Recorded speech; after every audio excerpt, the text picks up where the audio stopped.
Welcome to our YouTube channel Vivekananda classes. तर आज आपण बेसिक या मालिकेतला सर्वात महत्त्वाचा घटक वर्ग पाहणार, ज्याला कुटुंब प्रमुख असं म्हटलं जातं. ग्रामरच्या फॅमिलीचा हा काय आहे? कुटुंब प्रमुख आहे. म्हणून याला सगळ्यात महत्त्वाचं स्थान वाक्यामध्ये देण्यात आलं.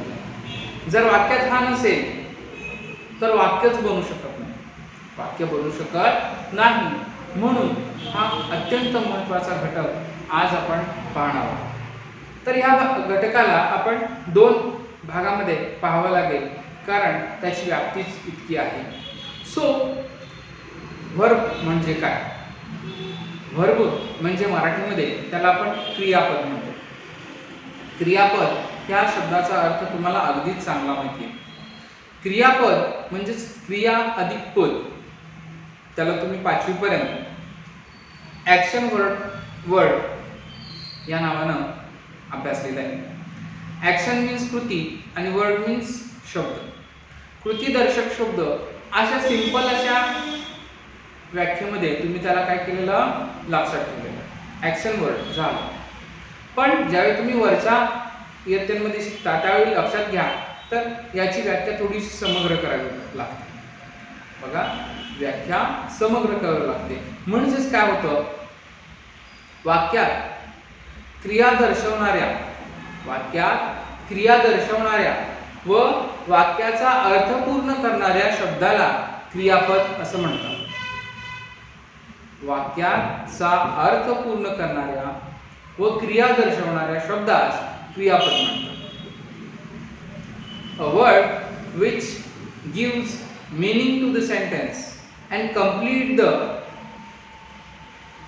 meaning of the sentence and shows action in the sentence is called verb.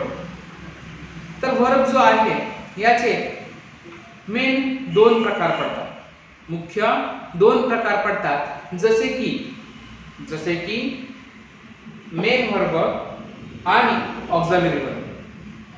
आता मेन वर्ब जे असतात ते मुख्य क्रियापद असतात. मेन वर्ब जे आहेत ते मुख्य क्रियापद असतात की ज्याच्यामध्ये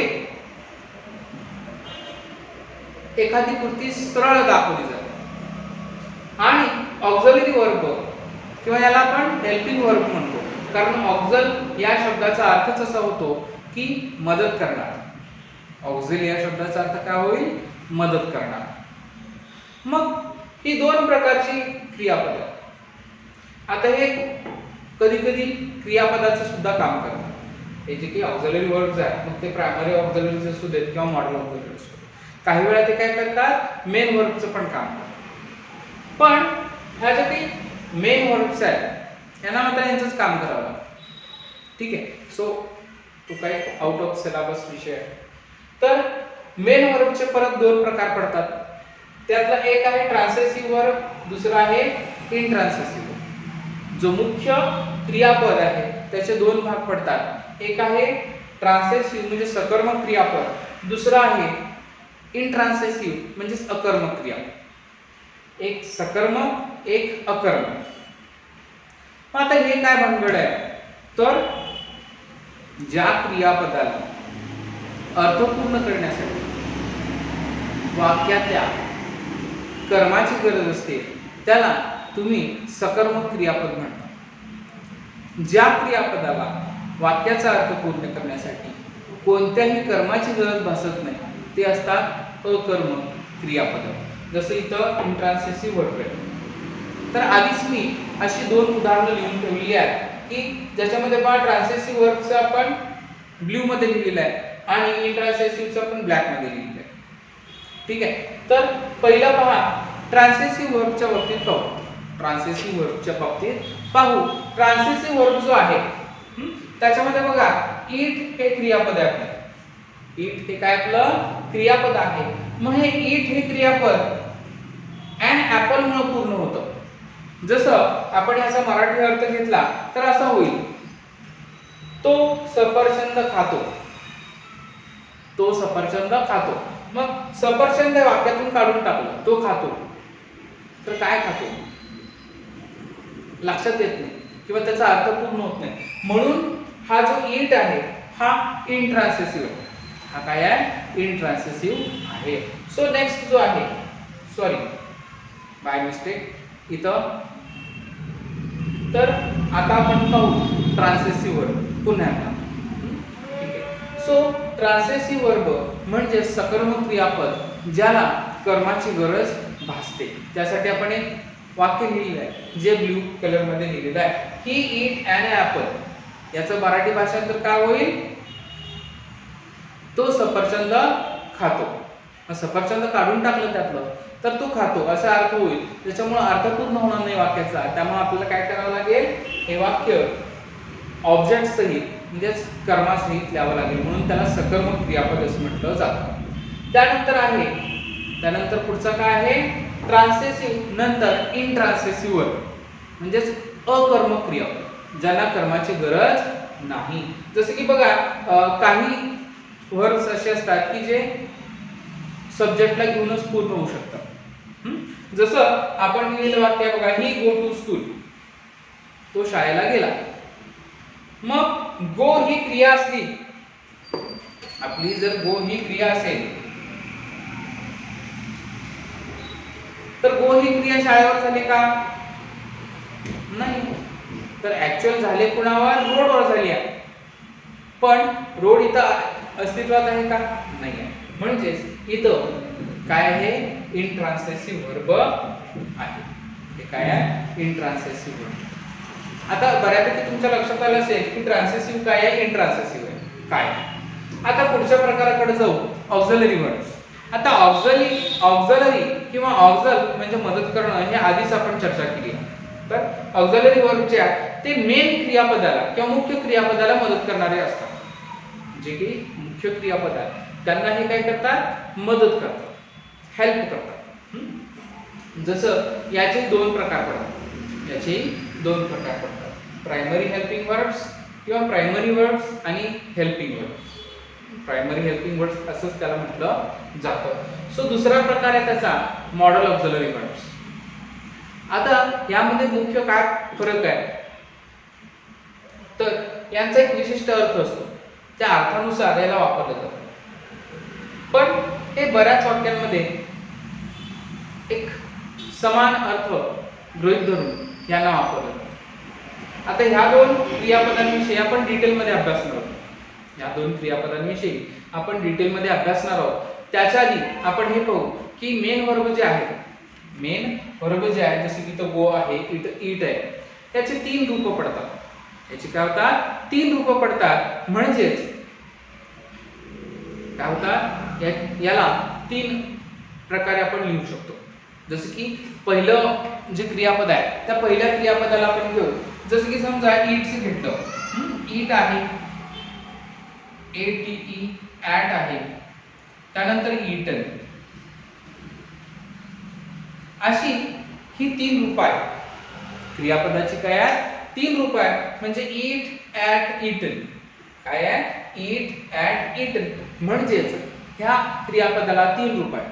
या क्रियापदाला तीन रूप आहेत. असे प्रत्येक मेन वर्ब जो आहे त्याला तीन रूप असतात. तसंच गो हे त्याचं पहिलं रूप झालं. वेंट हे झालं दुसरं रूप. वेंट हे काय झालं? दुसरं रूप झालं. आणि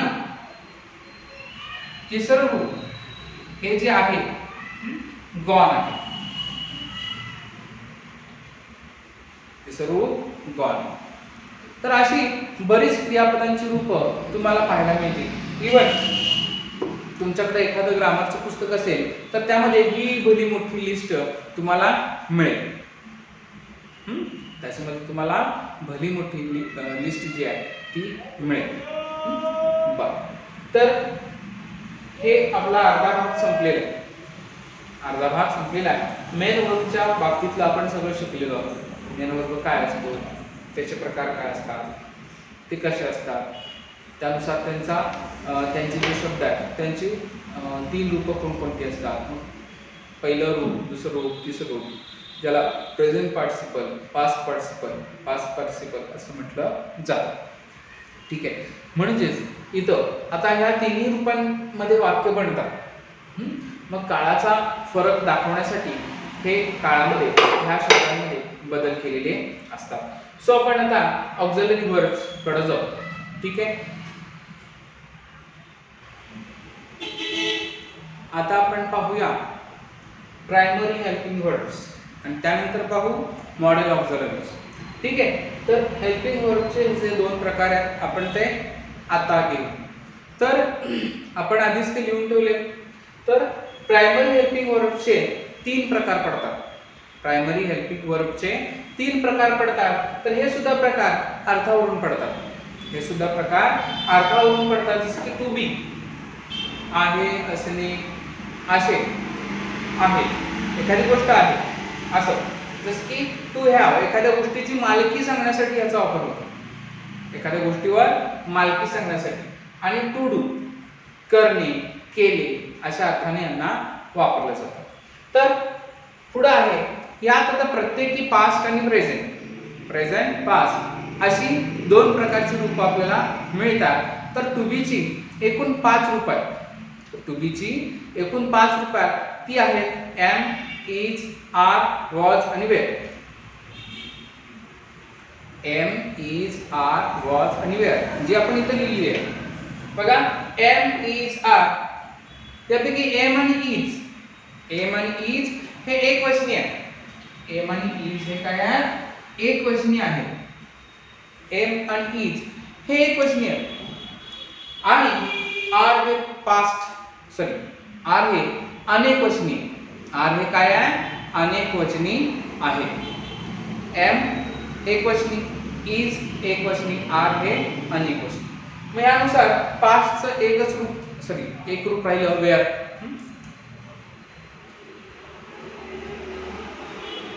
वॉज वेअर ही पास्टची टू बी ची रूप आहे। आता गेल्या तासाला ज्यावेळी आपण ऍडजेक्टिव्ह पाहिला त्यावेळी ह्याला डिटेलमध्ये अभ्यास केला आहे की प्रोनाउन सोबत ते कसे येतात, ठीक आहे। जर तुम्हाला लक्षात आले नसेल तर परत एकदा तो व्हिडिओ तुम्ही पाहू शकता। तर टू बी ची रूप पास्ट आणि प्रेझेंटची आपण आता पाहिली। आता आपल्याला पुढे जाऊन टू हॅव ची रूप पाहिजे। आता टू हॅव याचा अर्थ आहे मालकी असणे। त्याच्या आधी आपण काय करूया, एखादं वाक्य पाहू आणि आहे किंवा असणे किंवा होते या अर्थाचा कसा शब्द येतो हे पाहू। जसं की एम, जसं एम न वाक्य बनेल आय एम डॉक्टर। आता कोरोनाचं सगळ्यात हंगाम चाललाय त्यामुळे आपण तसं म्हणू शकतो। आय एम डॉक्टर म्हणल्यानंतर एम चा अर्थ आहे असा होतो, कारण मी डॉक्टर आहे असा अर्थ वाक्याचा होतो। मग आहे हे इजचं काम, एमचं काम। जसं की ही इज अ बॉय, तो मुलगा आहे इज सांगतात आणि इथं ते मेन वर्बचं काम करतात, ठीक आहे। आर, दे आर गर्ल्स, म्हणजे त्या मुली आहेत। म्हणजेच ही काय एकवचनी अनेकवचनी अशी टू बी ची रूप आहे। त्यानंतर वॉज आणि वेअर हे पास्ट ची रूप आहेत, जसं की होते। जसं बघा I was child in past, मी भूतकाळात लहान मुलगा होतो। Were, I were study in past, मी पास्ट मध्ये शिकत होतो।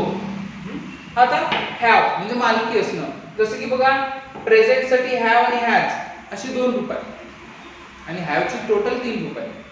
मग आता हॅव आणि हॅज आणि हॅड अशी 3 रूप असल्यामुळं हॅव आणि हॅज हे प्रेझेंटचे आहेत आणि हॅड हे पास्टचे आहे।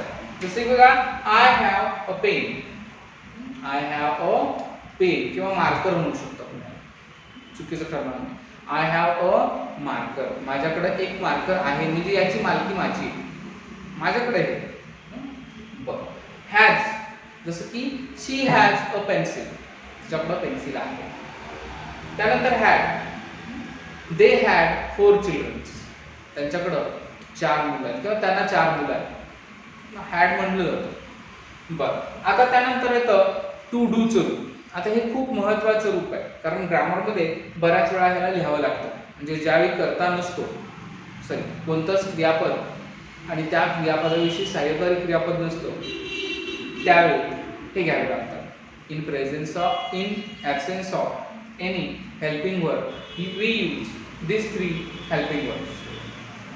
ठीक आहे. सो बघा डू, डज, डिड अशी ही 3 रूप आहेत. डू, डिड आणि डज किंवा डू, डज, डिड.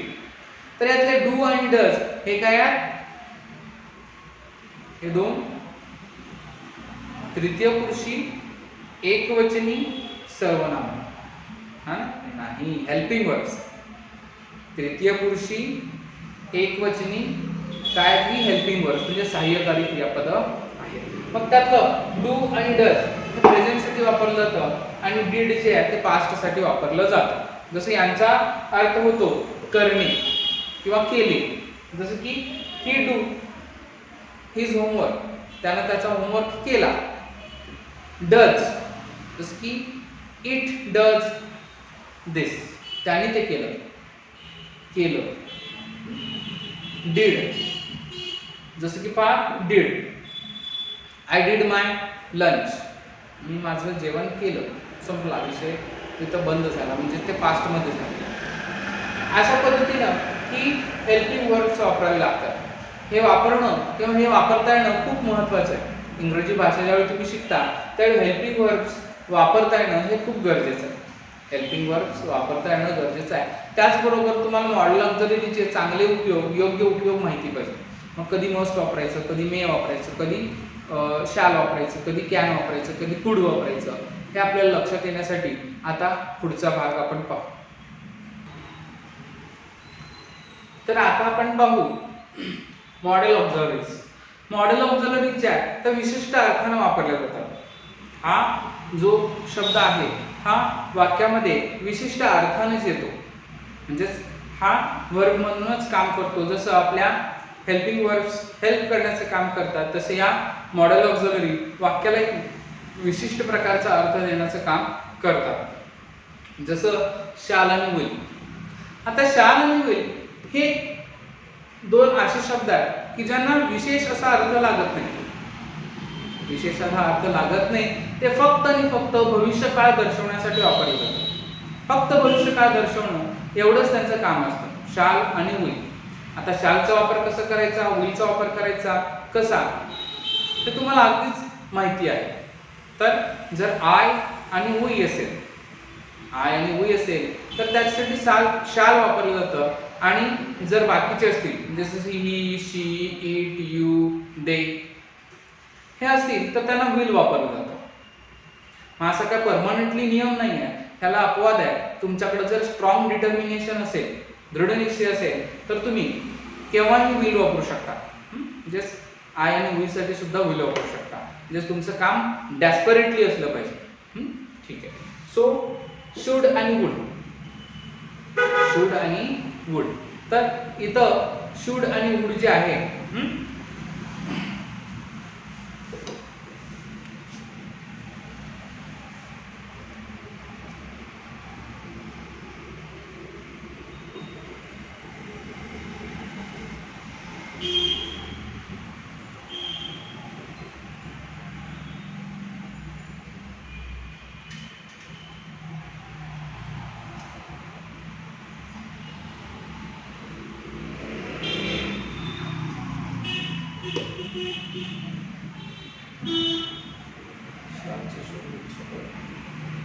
बरं. तर शालचं शुड आणि विलचं वुड हे पास्टचे फॉर्म आहे. म्हणजे यांचा उपयोग त्याप्रमाणे होतो. म्हणजे भविष्य काळात पास्ट दाखवायचं असेल तर शालचं शुड केलं जातं, विलचं वुड केलं जातं. आता पुढची ऑक्झिलरी आहे कॅन आणि कुड. कॅन म्हणजे शकणे, एखादी गोष्ट करू शकणे. जसं की I can do it, I can do it, ते मी करू शकतो. शकणे हा त्याचा अर्थ होतो आणि त्याचंच भूतकाळी रूप कुड आहे, कॅनचं कुड. आता मे, माईट, मस्ट हे सगळ्यात महत्त्वाचं लक्षात ठेवा. म्हणजेच मे जे आहे ते परवानगी विचारण्यासाठी वापरलं जातं. तुम्ही नाही का शाळेत परवानगी विचारता, सर मी आत येऊ का? त्यावेळी तुम्ही बऱ्याच वेळा गल्लत करता, माय आय कम इन म्हणतात, तर ते चुकीचं असतं. मे आय कम इन असं ते म्हणावं लागतं. म्हणजेच मे परवानगी विचारण्यासाठी वापरलं जातं. माईट शक्यता दर्शवण्यासाठी. It might rain today, it might rain today. मग यात शक्यता जी असते ती स्ट्रॉंग असते. त्यानंतर आहे मस्ट. सक्ती ज्यावेळी करायची असते, एखाद्या गोष्टीची सक्ती करायची, तुला अभ्यास करायलाच पाहिजे. You must study, you must go, you must pay, you must do वगैरे वगैरे. तर ह्या झाल्या आपल्या मॉडेल ऑक्झिलरीज. काय झाल्या आपल्या मॉडेल ऑक्झिलरीज. त्यानंतर काही सेमी मॉडेल्स असतात, जसं dare to, ought to, use to. याचा अर्थ असतो की कर्तव्य असणे. You dare to do it, तू ते करायलाच पाहिजेस, करणं तुझी जबाबदारी आहे. ऑट टू आणि यूज टू. अशा प्रकारे आपण क्रियापद हा जो भाग आहे हा संपवलेला आहे. क्रियापद हा जो भाग आहे हा आपण आज संपवलेला आहे. तर भेटू पुढच्या